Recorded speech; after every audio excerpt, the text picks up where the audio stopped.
presentar la presentación y ya vamos en materia. ¿Quieren comentar algo, maestros? Pues no, nada más acerca de lo que mencionaba, efectivamente, leí algo al respecto de que muchas de las veces lo que se está dando en algunas escuelas es el adoctrinamiento. Y precisamente ese adoctrinamiento es lo que creo yo desde mi punto de vista, a lo mejor estoy en un error, pero el adoctrinar no le permite al niño, al joven, al adolescente en pensar, en filosofar. O sea, el hecho de llegar y aprender y que me den la línea que yo tengo que estar aprendiendo, creo que no es el método adecuado. Sin duda alguna, maestro Enrique, damos por hecho, comentas bien, damos por hecho que las cosas del mundo ya es así, ¿no? Vemos una estrella que es la más cercana que tenemos, el Sol, cómo alumbra, cómo genera cierta vida en la Tierra. Vemos también sin fin de personas que van y vienen, ¿no? Al trabajo, al estudio, y muchas veces damos por hecho que eso es común. Pues no es así. Yo creo que en primera instancia, por ejemplo, la aventura del ser humano en la Tierra, pues es un misterio hasta ahora. Hay respuestas por parte de la religiosidad, ¿no? Por parte de la teología y hay respuestas, que es un proyecto de Dios, etcétera. Pero del ámbito, por ejemplo, filosófico, educativo, epistemológico, pues no hay tantas respuestas. Yo creo que empezar a hacer preguntas adecuadas puede llevar inclusive para conocernos a nosotros mismos. Muy bien comentó el oráculo de Delfos. La cuestión es que no todo el mundo sabe hacer las preguntas correctas. No siempre todos nosotros sabemos hacer en el momento preciso esas preguntas. Siempre lo he comentado, maestros, cuando vimos ya una escuela del pensamiento, que ya lo dialogamos y lo debatimos, se llamó La experiencia, la emprella con Aristóteles, habíamos visto también que no toda experiencia es aprendizaje. No toda convivencia humana es aprendizaje. Por ello vimos ya la definición en dos ámbitos de la propia epistemología. Por un lado tenemos la doxa, sentido común, que todos nosotros lo hacemos, desde saludar al vecino, ir a pagar impuestos, ir a la tienda, etcétera. Todo es sentido común. Pero cuando le damos un giro un poco más descriptivo, especulativo, ya podemos hablar de episteme. De hecho, la epistemología estudia el conocimiento. ¿Y qué es el conocimiento? Esa es la gran pregunta que se hace, sobre todo en la forma como uno lo va adquiriendo. El conocimiento no es precisamente que venga una divinidad y le dé al ser humano ciertas características para comprender el mundo. El conocimiento es algo adquirido, algo que se reconoce. Y precisamente tocando un punto universal de la lógica aristotélica, puedo decir que todos estamos precisamente propensos a aprender. Ese es el lema del libro de Aristóteles, la metafísica, que son 14 libros. En la introducción dice, todo hombre por naturaleza desea conocer, ¿no? Es lo que decía Aristóteles. La cuestión es que actualmente el aprendizaje en México es un tema de mucha necesidad, pero sobre todo bancario. Tomo esa frase de Freire. ¿Qué significa esto? Que el aprendizaje es muy caro en México y existe actualmente otro tipo de necesidades básicas, como es sobrevivir, como es tener trabajo o sobre todo el alimento. Por tal motivo, la propuesta precisamente de la sesión número 5, que la actividad ya lo hicieron, de filosofía para niños, para jóvenes, para adultos, es que llevemos la filosofía al obrero, llevemos la filosofía a la gente común de la calle, llevemos la filosofía a la gente de la tienda, a los jóvenes de la calle, a los jóvenes de la escuela. Esa es la única forma, inclusive, de poder llegar a esas periferias. No dejes tu trabajo, sigue trabajando, pero sigue pensando sobre él. Yo creo que es una forma muy interesante, ilustres maestros, de poder ir organizando este tipo de... Muy bien, maestros, sin más preámbulos, doy inicio. Cualquier cosa lo pueden ir comentando. Adelante, maestro Enrique. Sí, yo quisiera, perdón, a lo mejor estoy siendo reiterativo en algo, Sí, pero quisiera escuchar su opinión acerca, por usted lo mencionaba ahorita antes de que llegara Juan Carlos, sí, un contexto de que usted mencionaba, por ejemplo, Ayotzinapa. Ayotzinapa considero yo que como muchas otras de las escuelas, sobre todo normalistas, sí hay un adoctrinamiento, hay un adoctrinamiento con ciertas tendencias y que ahora lo estamos viendo también en las escuelas de educación de gobierno, en los cuales también aparentemente ya están empezando a dar ese adoctrinamiento a los niños, con una cierta tendencia, no sé si sea de tipo comunista, de tipo izquierdista, no lo sé, pero sí hay una tendencia y entonces no sé si usted lo perciba así, doctor, o nada más una percepción que yo tengo. Sin duda alguna, maestro Enrique, ya hace como un año, se dio una reunión en Sao Paulo, en Brasil. Recuerden que todavía existe bosquejos de lo que hizo el planteamiento en el siglo XIX, un sociólogo, curiosamente, y filósofo, llamado Carlos Marx. Carlos Marx, bueno, de hecho, déjeme decirle que era un mal escritor, escribía horrible. Su esposa Jenny era la que escribió todos los textos. A ella se le debe el Capital, la Sagrada Familia, etcétera. Su esposa Jenny, pero nadie le da el crédito a su esposa, simplemente a Marx. Marx publica, en efecto, el concepto de que a lo largo de la historia ha existido, por ejemplo, luchas, ¿no? Por ejemplo, burguesía, pobreza, ¿no? Cuando existe aumento de burguesía, es de seguro, decía Marx, va a generar ciertas revoluciones. Ese modelo socialista se empezó a generar en ciertos lugares. Por ejemplo, curiosamente, Marx decía que esa revolución iba a suceder en Inglaterra, que existía una clase de burguesía, pero no sucedió en un lugar de campos en Rusia de gente campesina. Surgió ahí, por ejemplo, todo el movimiento de la Revolución de Octubre, como se le llamó en 1917. De hecho, el movimiento feminista tiene que ver mucho con el socialismo, curiosamente. Recuerden que los caballos de batalla de estas luchas, maestro Juan Carlos, maestro Enrique, eran los obreros. Pero si tú ahorita le dices a un obrero, levántate en armas, lucha, no, yo quiero trabajar, te va a decir un obrero. Entonces, ¿cuáles son las otras luchas? Mujeres, el conflicto entre hombres y mujeres, el conflicto entre padre e hijos. En el movimiento del 68 también se dio, por ejemplo, Los Ángeles, el movimiento, por ejemplo, hubo por ahí movimientos de la raza negra con los blancos, en Francia estuvo Paul Michel Foucault, etcétera. Todo este movimiento socialista sigue vigente en México a raíz de la reunión de San Paulo. Se pretende precisamente de que desaparezca lo que se llama la propiedad privada.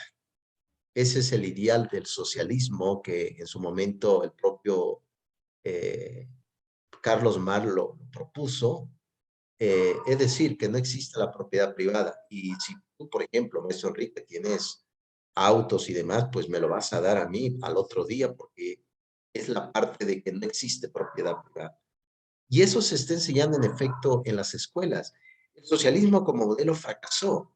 Vean, los migrantes no van a Venezuela, no van a Cuba, van hacia Estados Unidos, pasan por México, no van a un país capitalista, no socialista. Por lo tanto, yo creo que cada interés, cada anhelo personal va de la mano inclusive con el concepto de querer.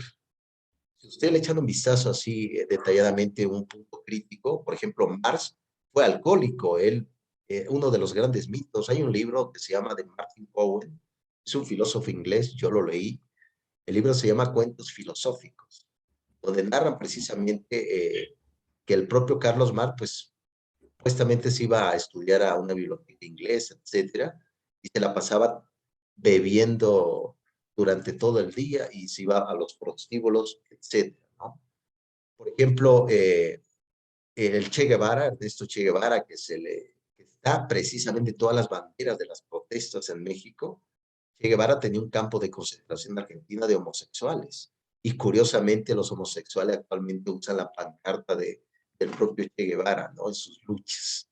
Ese es el sentimiento crítico precisamente que podemos dar del concepto del socialismo, como muy bien lo comenta el maestro Enrique. Se está enseñando en las escuelas, sobre todo vean, el punto de vista epistemológico, el socialismo que dice, ya no existe un Juan Carlos individual, ya no existe un Enrique individual, lo que existe es lo colectivo, la masa, el Estado absoluto. Entonces, sí se está enseñando en las escuelas, pero siempre he dicho que la resistencia ayuda mucho para comprender de qué va todo esta perspectiva, ilustres maestros. ¿Quieren comentar algo, maestro Juan Carlos? Todo muy bien. Esa parte, pues yo creo que concuerdo con la duda. Tenía la misma duda que el doctor Ruiz y con lo que les acaba de comentar, bueno, pues ya despeja un poquito para mí la duda que también se traía al respecto. Totalmente, maestro Juan Carlos. El modelo socialista sigue vigente. Recuerden que el último modelo que el propio Carlos Marx propuso era el comunismo. El comunismo era como tipo esas revistas de la Atalaya que te lo reparten los domingos en la mañana, ¿no? En la plaza pública, donde todos son felices, ¿no? Todos son hermanos, todos se quieren, etcétera, etcétera. Eso es precisamente la propia esencia del socialismo. El propio Carlos Marx, pero curioso, decía algo interesante, no puedo evitar porque yo lo estudié a rajatabla en el posgrado. Por ejemplo, en el libro El Manifiesto Comunista, dice una frase muy interesante. Un fantasma recorre Europa, es el fantasma del comunismo. El fantasma era el obrero. Ese fantasma era el padre de familia que trabajaba todos los días duro, era incapaz de ir a la escuela, no tenía una reflexión sensata, porque cuando uno piensa es una forma de detenerse en la vida y poder decir, bueno, tengo tiempo para pensar. Recuerden la palabra que se dice en latín, altiusus. La palabra altiusus significa ocio. El ocio provocó la filosofía. El ocio provocó todas esas reflexiones de la vida. Entonces, eso es precisamente el análisis, pero curioso, antes de morir Carlos Marx dijo, yo no soy marxista, no imagínense nada más antes de morir, no saben ese pedazo de frase que enojan a más de uno en el gobierno de la Cuarta Transformación y demás, ¿no? Entonces, eso es precisamente, tiene razón maestro Enrique, se sigue enseñando, y de hecho en la nueva escuela mexicana trae esa parte de perspectiva, por ejemplo, en quitar palabras que son neoliberales, etcétera, como competencias, innovación, pues va de la mano eso, es decir, todo está centralizado y yo te voy a decir qué debes de pensar. Eso es el socialismo. Debes de pensar así y debes de actuar así, ¿no? Entonces, vean cómo está Venezuela, ¿no? Es un gobierno totalmente que esclaviza a las personas, entonces no debe de ser así. Todavía sigue existiendo esto y seguirá existiendo y está duro. Pero bueno, yo creo que la clase es para eso, para la reflexión. Muy bien, maestros, ¿quieren comentar algo?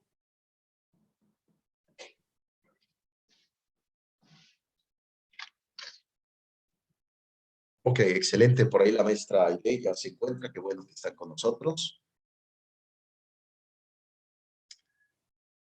Muy bien, ya con estas reflexiones generales, pues damos inicio a esta configuración. Bien, ya para entrar a lo que es la sesión número 5, me gustaría terminar algunos conceptos de lecturas pasadas que hicieron la tarea. Bien, recuerden que parte inclusive del pensamiento empirista, pensamiento racionalista, va de la mano también con el concepto de pensar el mundo a través del tiempo. Vemos muy bien que hay aspectos de pasado, presente, pero curiosamente, como les había comentado, la memoria también nos miente. Todo lo que creemos, que pensamos y que pasó a veces no es así. Por lo tanto, el propio Martin Heidegger, como les había comentado, publica en 1927 su libro que le marcó la pauta, claro. A posteriori escribió Cartas sobre el humanismo, escribió una carta a Jean-Paul Sartre, cuando escribe precisamente el existencialismo es un humanismo, como comentó Jean-Paul Sartre. Por lo tanto, el propio Heidegger habla sobre el concepto del tiempo. Digamos ustedes, si un docente no tiene un tiempo determinado dentro del aula de clases, o al final de cuentas todo lo que habíamos planeado, pues no está, inclusive no está determinada por el éxito. Hay momentos que un docente dice, no he hecho bien mis clases, no he construido adecuadamente. Yo creo que esta concepción del propio Heidegger, que comentaba, de hecho hay una palabra que él inventó en alemán, que se dice das Sei, que significa el ser ahí, el ser que está presente ahí, no el ser del mañana, el ser ahí, el ser actual, el docente que está ahí, el docente que quiere enseñar, el propio alumno que está ahí también con muchas necesidades de aprendizaje. Por más que exista sin fin de culturas digitales, al final de cuentas, todavía está presente el conocimiento, que es muy distinto a tener exceso de información.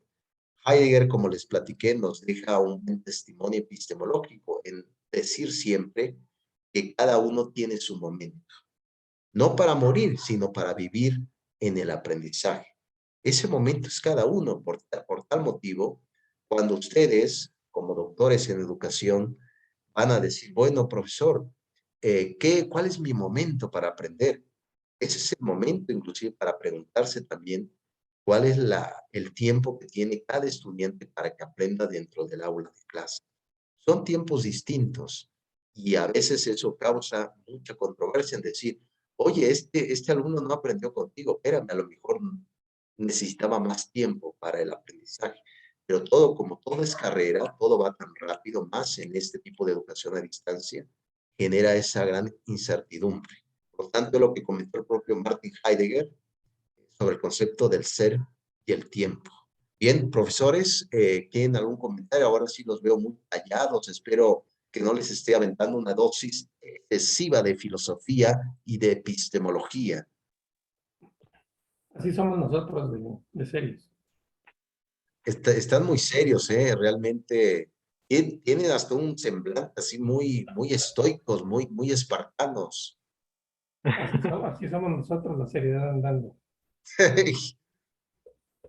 Totalmente, No, totalmente.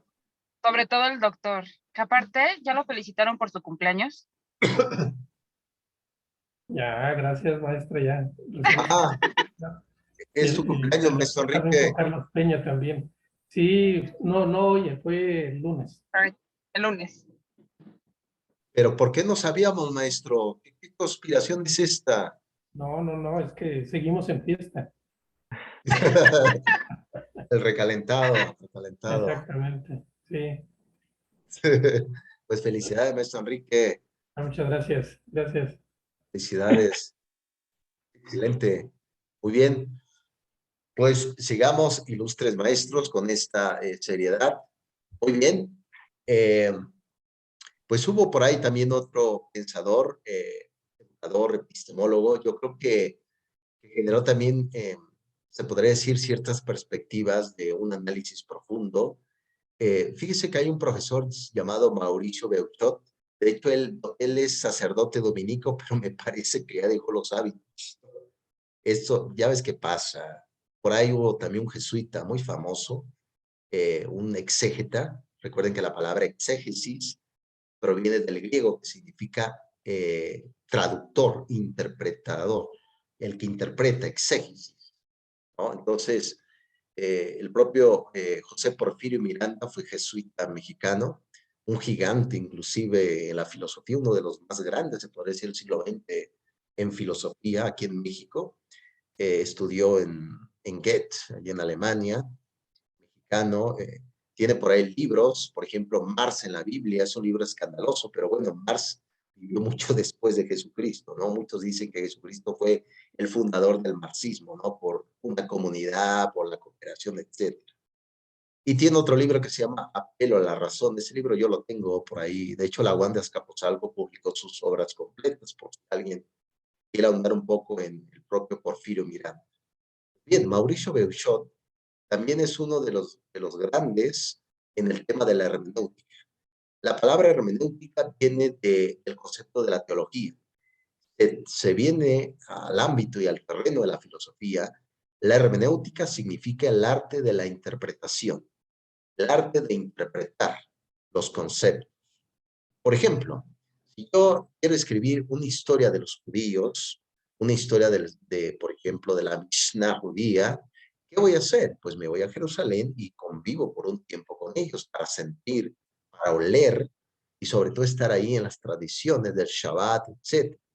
Pues precisamente lo que nos dice George Gadamer, el filósofo alemán, que hay que también ponerse en el sudor, en la piel del que va a aprender, en la piel de cada uno que va aprendiendo.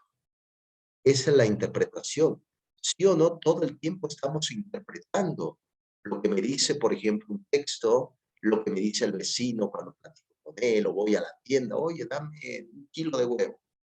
Pero nada más traigo 20, pero cuesta 30, hijo, creo que interpreté mal mi hermenéutica. A eso se refiere Gadamer. Recuerden muy bien que el concepto, el libro que tiene él se llama Verdad y Método.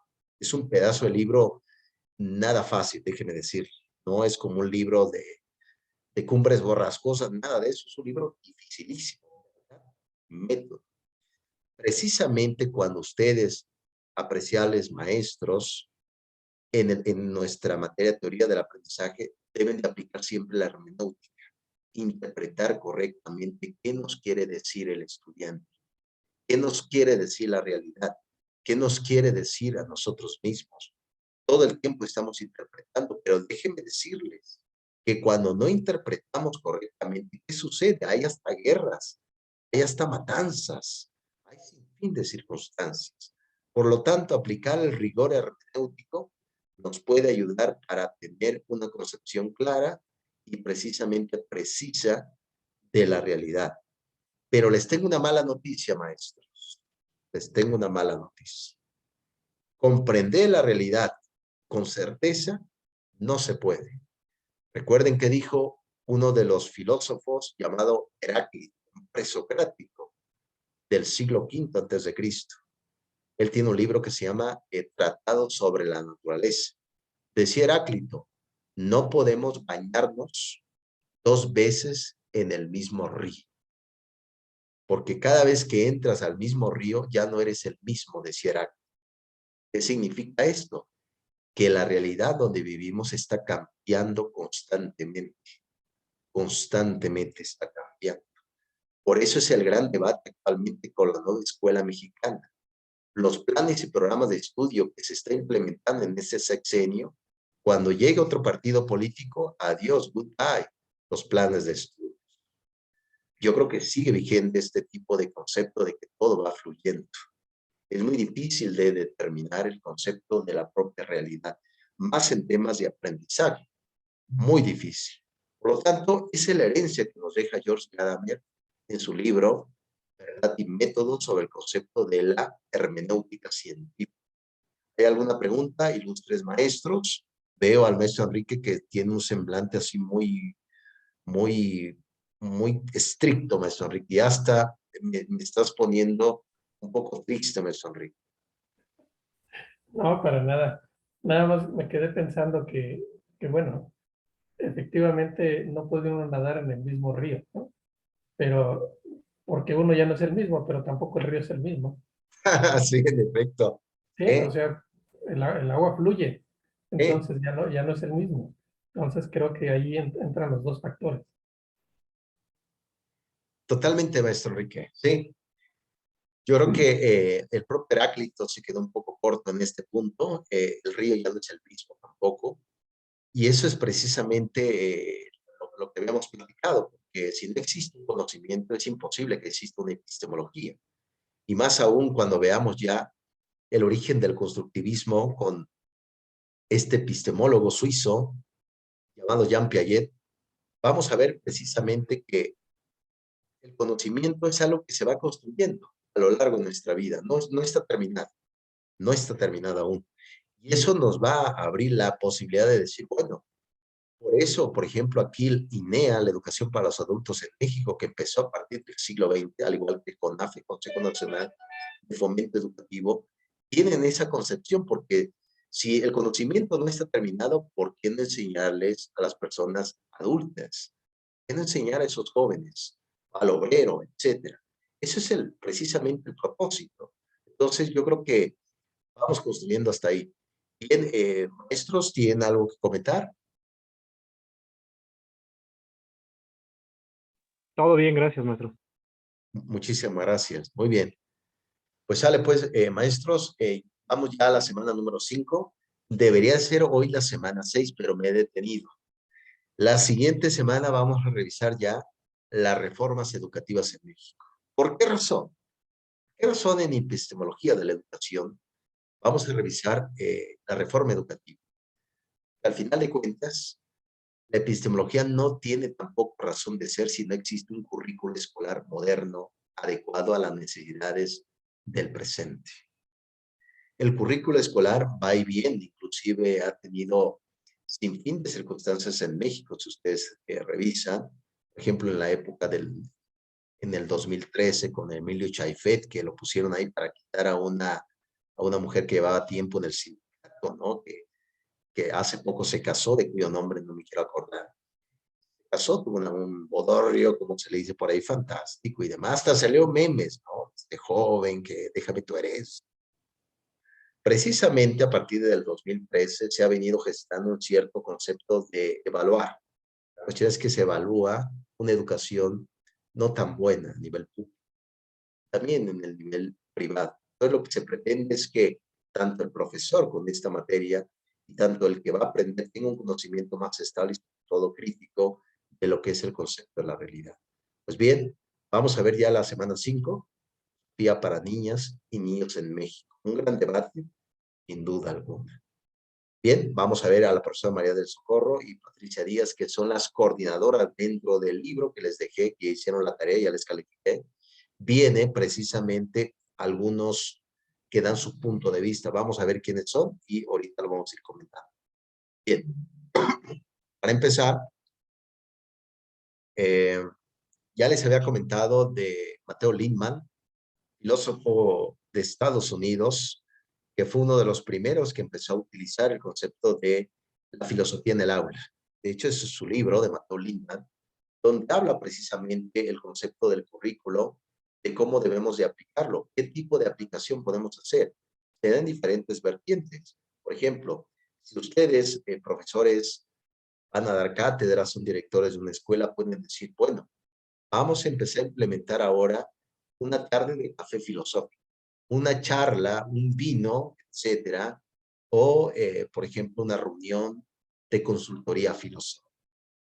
Precisamente a raíz pueden hacer talleres donde se involucren los padres de familia, los jóvenes, los maestros, y a través de ese diálogo se puede mejorar lo que es el concepto de la aprendizaje. Eso es lo que se propone con Mateo Lindman. Puede ser, y echen un vistazo al currículo en México de las escuelas primarias, de escuelas básicas, no existe hasta ahora una claridad de cuál es el papel de la misma filosofía de la educación, hablando de epistemología.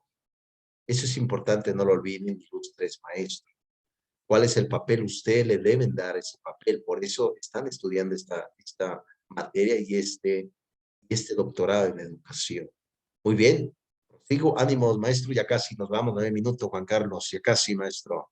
Tomamos un pequeño receso. Andas un poco inquieto, maestro, te comprendo. Yo también, fíjense que estoy algo inquieto porque acaba de pasar una araña por mis piernas. Me dio un miedo terrible. Lo quise matar, pero no pude. Bueno, hay arañas también de 2 patas por ahí, déjenme decirles que andan recorriendo las calles, etcétera. Pero sí, acaba de pasar ahorita una araña. Entonces, hay que tener cuidado con esas arañas. Bien. Aquí precisamente en la segunda tesis, recuerden muy bien que cuando revisamos este punto del ágora, la palabra ágora significa en griego plaza pública. ¿Cuál es la plaza pública? La plaza pública es donde la mayoría de las personas están ahí. Ahí es donde el docente debe llevar también el aprendizaje. No se les olvide. Muchas veces el concepto privativo de la educación es que nada más se da en el ámbito universitario, en las escuelas. No, no, no, no. El ambiente inclusive del propio aprendizaje se tiene que dar en las calles. Curiosamente, las personas de la calle, las personas de las comunidades tienen mayor aspecto auténticos que personas también que conoces del ámbito claramente social.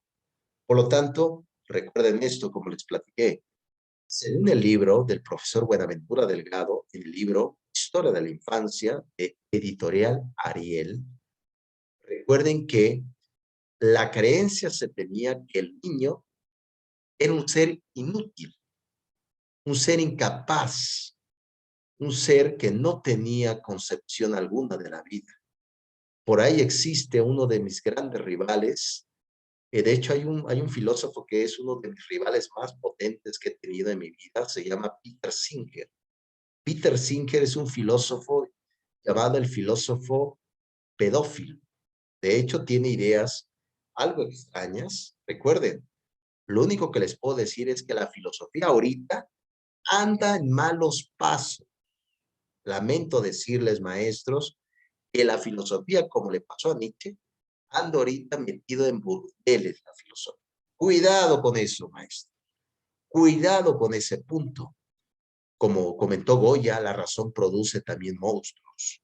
Entonces tengan cuidado con esto. Entonces Peter Singer, y curiosamente su libro se llama Ética Práctica, ¿no? Propone que cuando nace un ser humano, que es un ser humano, un niño, debe de ser considerado como persona a partir de los 10 años. Antes no. Eso va a abrir la posibilidad a los abusos, etc.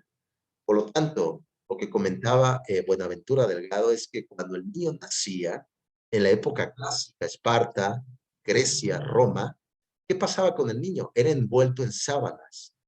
Vean, todavía hay niños pequeños que traen envuelto en sábanas, como si fuera un pequeño tamal, ¿no? ¿Por qué se pensaba así? Porque se creía que el niño nacía descompuesto, nacía imposible de socializar, entonces el niño estaba precisamente amarrado durante largo tiempo. Y se creía, claro que sí. Por lo tanto, lo que nos da la visión ahora en este concepto de filosofía para niños es que el niño no es un ser incapaz, todo lo contrario, es un ser muy inteligente, es un ser que pregunta mucho y sobre todo indaga. No subestimemos a los niños maestros, los 3 futuros doctores. No hay que subestimar ni a los niños ni a los jóvenes. ¿Qué se necesita? Llevar un pensamiento desde ahí a que pensar la epistemología, un pensamiento crítico, sobre todo analítico. ¿Por qué no hablar el lenguaje de los jóvenes? ¿Qué pasó, chavos? ¿Qué onda? ¿No? ¿Por qué no empezar a hablar un lenguaje desde ahí? Si tú llegas con un lenguaje muy sofisticado, te van a rechazar. ¿Por qué no empezar a hablar desde su realidad? No se les olvide, ustedes quieren tener un buen impacto como futuros doctores en educación y maestros, que ya lo tienen, pero tener un impacto más allá de las periferias, entremos en lenguajes coloquiales de vez en cuando. ¿No? Eso es importante. Bien, la pregunta es, ¿quién soy yo realmente? ¿No? Fíjense que les voy a platicar, espero no aburrirlos con mis historias, maestros, espero no se duerman. Hace poco, saben que yo ando en la calle, luego ahí con mi esposa, andamos haciendo mandados, etc. Vamos al mercado, al ágora, ¿no? Al ágora.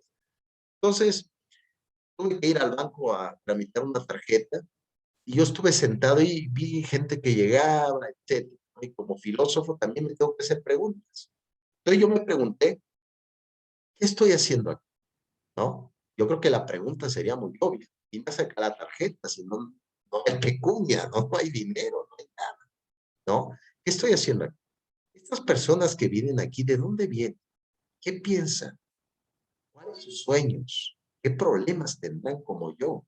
¿Serán los mismos problemas? Esas preguntas me hacían desde el banco. Por lo tanto, llegué a una deducción que es mi siguiente deducción antes de terminar. La vida adulta, maestro Juan Carlos, maestra Aide, es aburrida. La vida adulta no es tan divertida como la vida de un niño, como la vida de un adulto. Por tal motivo, no dejemos de aprender, profesores. Esta sesión número 5 de Filosofía para Niños, también aprender de un niño la alegría de la vida. Qué aburrida es la vida adulta, ¿no lo creen, maestros? Muy seria, muy cuadrada, ¿no? Bien, maestros, hablando de aburrimiento, tomemos un receso, maestros, de 5 minutos, ¿qué les parece? Y pues ahorita sigamos a la tertulia, a lo mejor ya me mude a la biblioteca o a lo mejor siga aquí conviviendo con las arañas, ¿no? Bien, maestros, ahorita nos vemos en 5 minutos, ¿qué les parece? Excelente, muy bien. Ahorita nos vemos, maestro. Perfecto, gracias.